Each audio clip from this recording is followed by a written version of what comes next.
Okay, our next topic is the methods of hybridizing the crop plant. We are understanding the basic concepts regarding the breeding, okay, the plant breeding. Now, under this plant breeding program, we have to understand the various aspects regarding how we can improvise our crop plants, okay. And one of its method is hybridizing the crop plants with each other in order to enhance the characters which are already present within the plants of the two groups. For example, the A plant and B plant, we have to hybridize these plants so that we can get some better variety in the form of C. And that is why this topic becomes very, very important to understand in regarding the plant breeding techniques. And that is why we are going to consider this particular topic in very detail. Okay, so consider this is your syllabus. We are dealing with the paper number 2 and the chapter number 3, that is plant breeding, biotechnology and the biostatistics. And we are here at the methods of plant breeding, in which we are going to understand the hybridization. Okay, now see the very first slide. See, the hybridization is used in a breeding program in order to bring together the genes, especially chosen parents, often from the diverse source, to produce the new genetic combination. So, as we are discussing this, see, for example, you have a species A which has some desirable character, and species B which again have some desirable character. These are two species are often hybridized with each other in order to produce the C, in which the good characters of the species A and the good characters of the species B both are present in the species C. So what we are doing here, basically we are taking the genes together which are very beneficial for the humans. For example, if you are choosing the two parents, the first parent you have select from the cabbage category, second from the broccoli, and from the cabbage you have one or two characters which are very beneficial, and in broccoli you have three characters which are very beneficial for the humankind. Now, if you want to cross these both and create the third plant in order to have all the five good characters in a single plant. So basically, we are taking the genes from the cabbage and we are taking the genes from the broccoli so that they can come together and express themselves in a new species which is formed after the hybridization. So in the breeding program, the hybridization is a very, very important step in which we are going to select the genes. Okay, as you know, by examining the external characters of the plant, you can easily understand what types of the gene content is there at the genetic level. Now, Mendel did the same thing by observing the external morphological characters and various aspects regarding the plant body, its fruit, its flower, its viability, how it grows, what type of disease resistance it shows against the infection. All these characters, once you consider, and if you find the superior species of that particular category, then you can select that superior species as a parent. Now that will be the first parent, and you can select the second as a crop plant as the second parent, and you can cross both of these to create the third very, very superior species. So in this way we can take the good genes together. Okay, but it is not that easy technique. We have to do multiple experiments, multiple times you have to repeat this particular process in order to get a good quality characters together so that they can express in the F1 generation.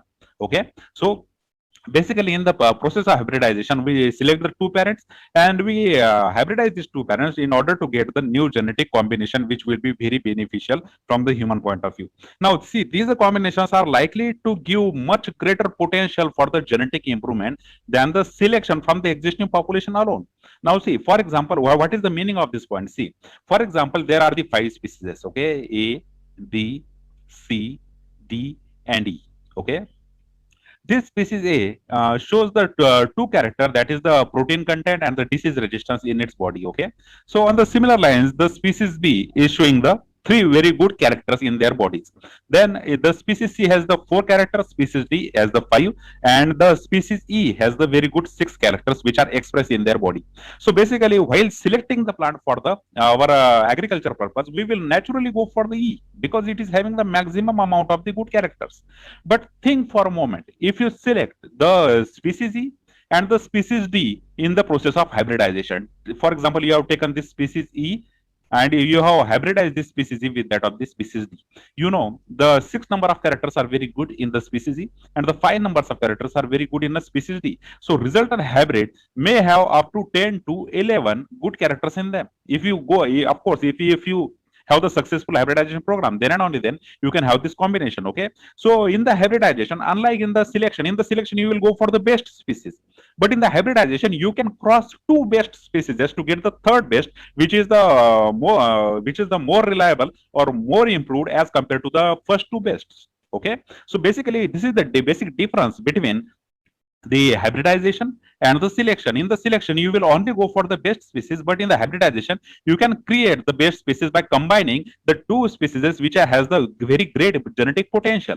So basically, genetic improvement is typically involved in the hybridization. We will take the two superior parents and we combine them to create the third species, which will be even more superior than the earlier two parents. Okay, so just by selecting from the existing species, you can actually hybridize these plants to get the more genetic improvement, right?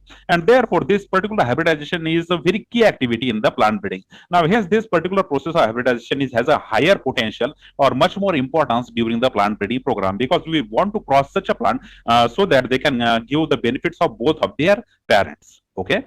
Now, see, in a self-pollinated plants, now here the two aspects come. When we talk about the hybridization can occur in the self-pollinated plants and it can occur in the cross-pollinated plants as well. This is an artificial technique, and we can go for the any type of plant, whether they are self-pollinated plant or the cross-pollinated plant. Now, see, in the first case, in case of the self-pollinated plant, such as the wheat, barley, canola, and the lupins. Okay, all of these are the self-pollinated plants. Now, the technique of the artificial hybridization, it involves the following steps. You should carefully remember when we talk about the self-pollinated plant hybridization process, and when you compare it with the cross-pollinated plant hybridization process, you will come to know that these are two types of the processes. Although they yield the similar result of having the genetically improved variety at last, but the process is different in the self-pollinated plant and it is different in the cross-pollinated plant. So self-pollinated plant and the cross-pollinated plant are two different types of the plants which has some different steps involved in the hybridization. Okay, so in a self-pollinated plant like a wheat, barley, canola, and the lupins, we have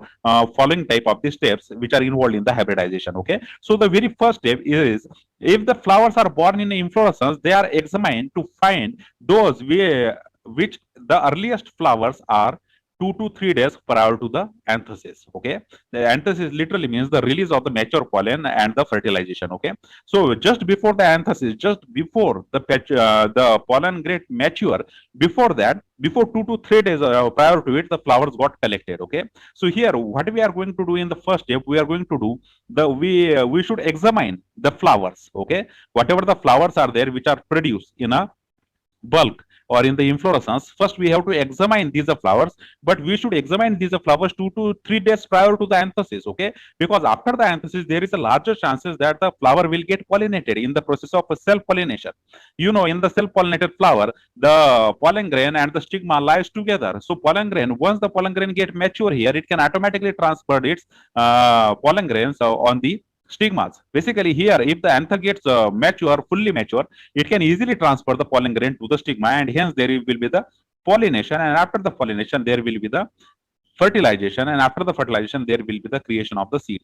So this natural process going to take place after the anthesis, but we should examine this before the anthesis. Okay, whatever the flowers are produced there within the inflorescence, we should take out them, we should examine them, and we should select them before the anthesis, so that there will not be any natural pollination and the fertilization, because we have to stop this natural pollination and the fertilization, because we want to fertilize these plants artificially. Okay, under the human surveillance. Okay, so first of all, the very first step we do in the self-pollinated plants is to examine the flowers before the anthesis.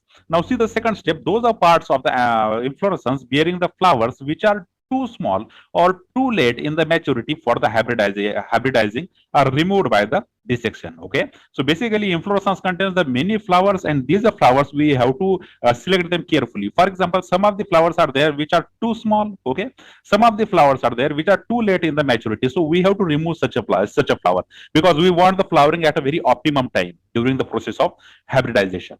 So when you are examining the flowers in the inflorescence, for example in the wheat, you should do this before the anthesis, prior to 2 to 3 days of the anthesis, and you should remove the too small and the too late maturing flowers by using the dissection method.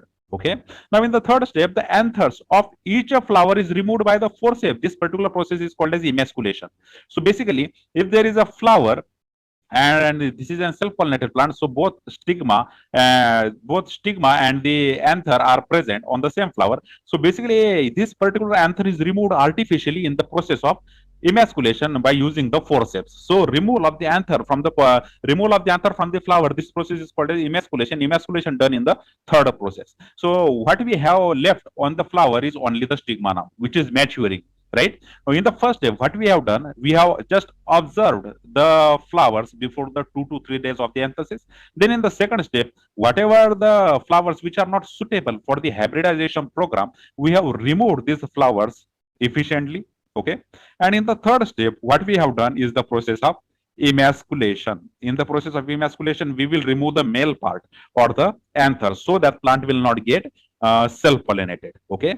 So if the flowers are very small, it is carried out using the optical magnification. So for example, if you want to remove the anther from the flower and flowers are so small, in that case we should use a microscope. Okay, we should magnify this flower under the microscope and we should see clearly where the anther is located, and according to that anther is removed. Okay, now the emasculated flowers are enclosed in the glassine bags and fastened so that no foreign pollen can enter.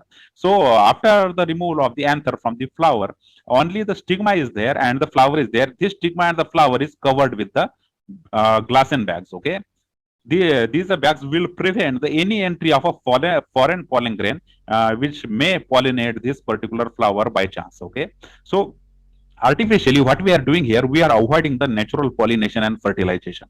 First of all, we have avoided the self pollination by removing the anther from the flower, and now we are bagging it so that no foreign anther will come and naturally pollinate this particular stigma. Okay, so you can understood because we have selected the second parent from which we are going to take the pollen grain.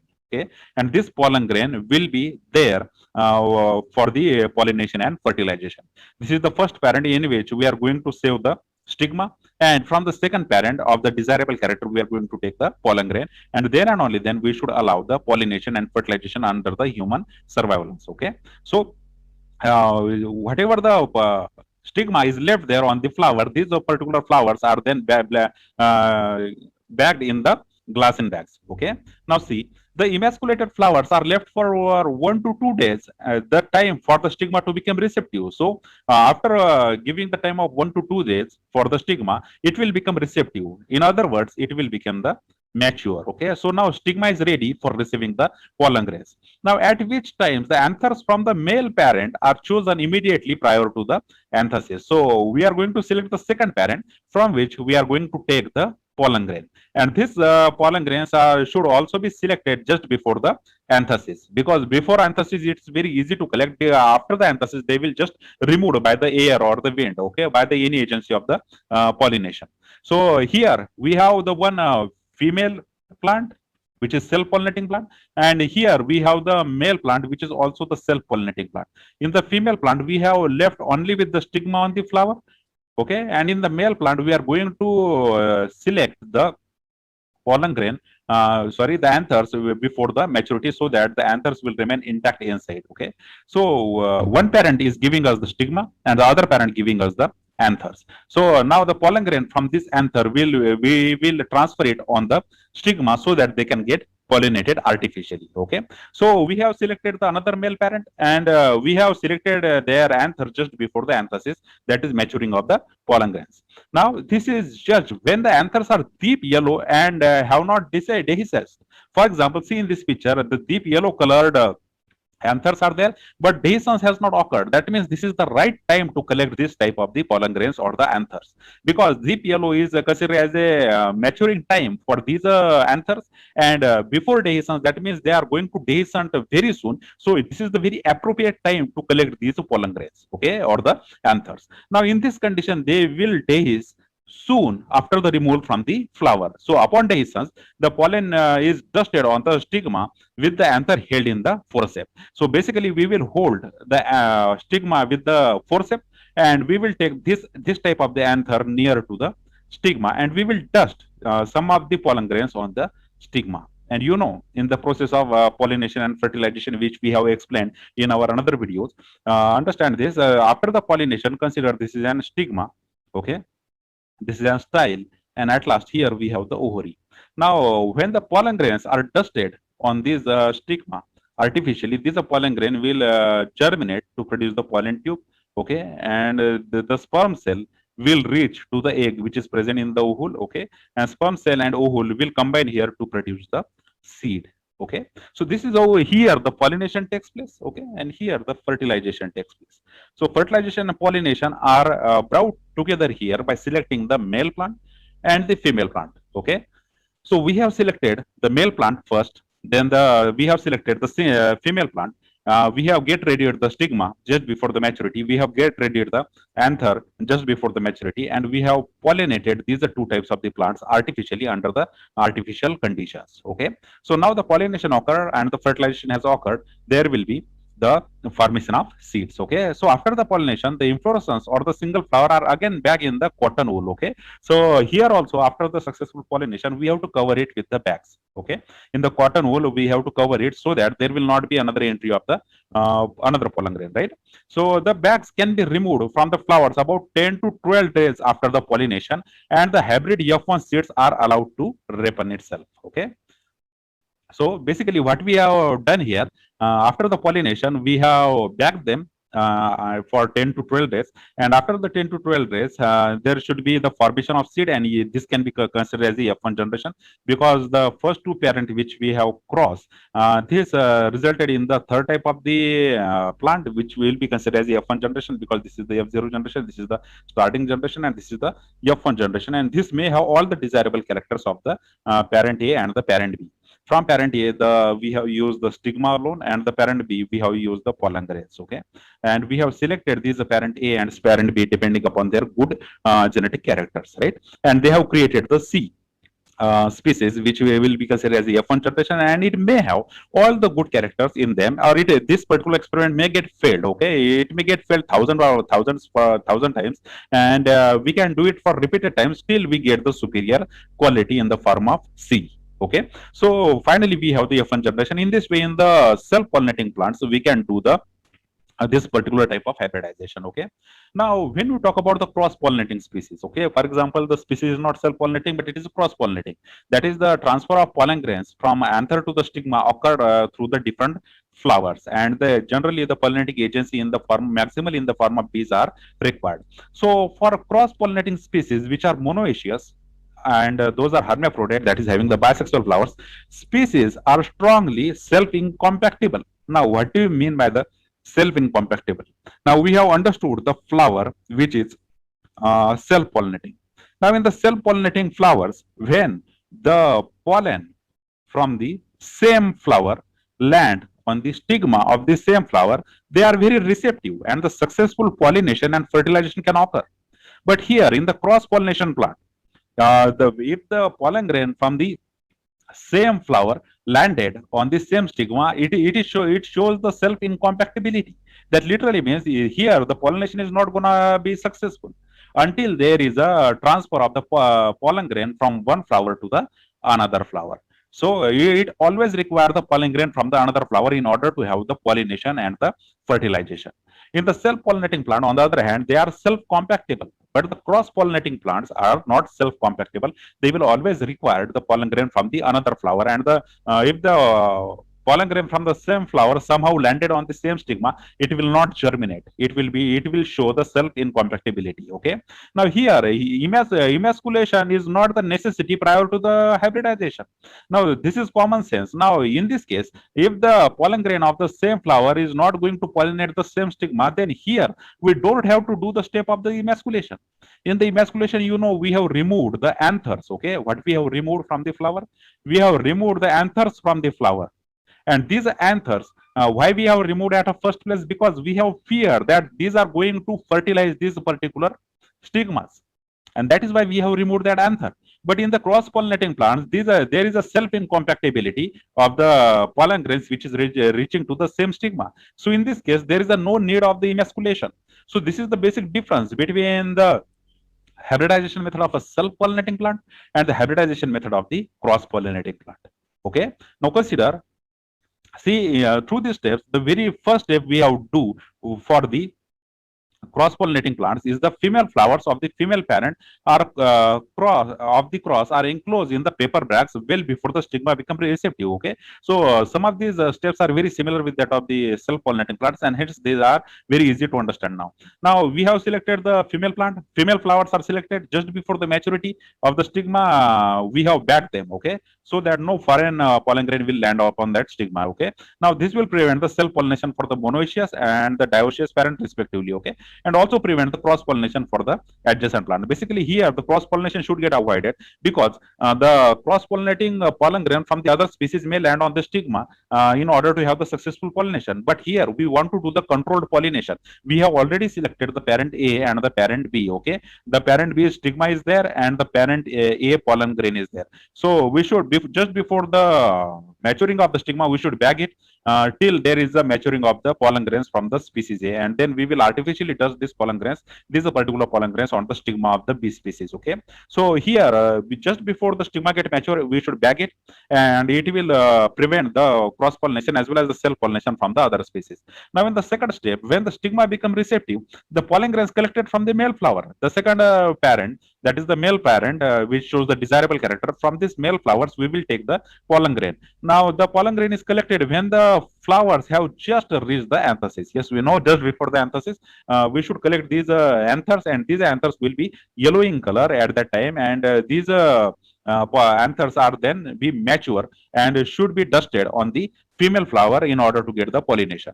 Now see the pollen grains then placed and dusted on the bags onto the stigma of the flowers of the female parents. So whatever the female parents are there, which are bagged earlier, we should dust the pollen grains on these stigma of the female flower so that there will be the pollination. Now these pollinator plants are again back to prevent the pollination from the foreign pollen again. Okay, so artificially done pollination is here, and after the pollination we should bag them carefully so that no foreign pollen grain can land upon it for the second for the any disturbance type of the pollination. Okay, for example, this particular process will get disturbed if the foreign pollen grain lands on the stigma. So that is why before the pollination and after the pollination, in both the times we have to bag these particular stigmas and the pollen grains. Okay, now see, after the F1 seeds are harvested and germinated, they are grown up to produce the large F2 population as possible. So, for example, you have the one species of a desirable character, you can consider as a male parent, and another species of a desirable character, you can consider as a female parent.